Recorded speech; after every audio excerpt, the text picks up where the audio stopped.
Hi everybody, I'm David Mandela with Lenaro. I'm a director working closely with the 96 boards and trying to bring out the 96 board program.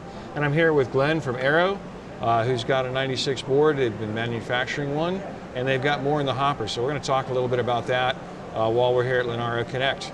It's kind of exciting. All right, so Glenn, you're here at Lenaro Connect and you guys have produced a board for, I believe, Qualcomm, and you've got other boards in the hopper. What got you all excited? Why are you participating in the 96 board program?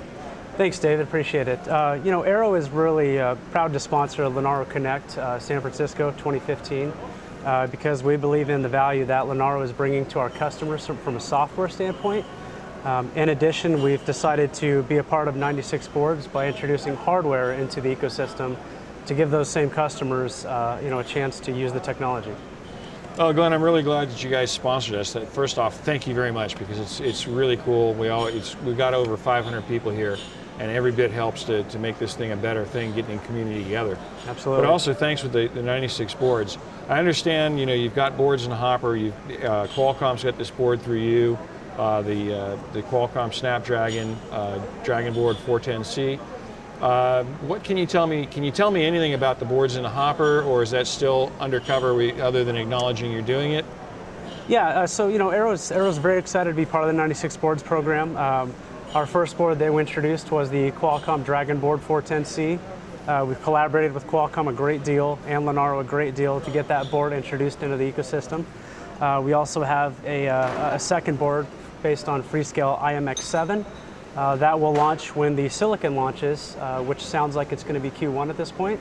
Fantastic. And we do have a couple other boards in the hopper under design right now, but I can't really take the cover off those. Okay, fair enough.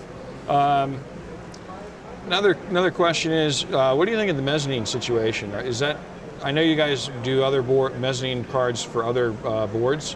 What do you think about the 96 boards mezzanine situation, where one card can work on multiple boards? Yeah, absolutely. I mean, the mezzanine card, I call it the ecosystem, is incredibly critical to not only developers but to our customer base, so people can evaluate all the different technologies that these boards can really, really open up to the world, so to speak.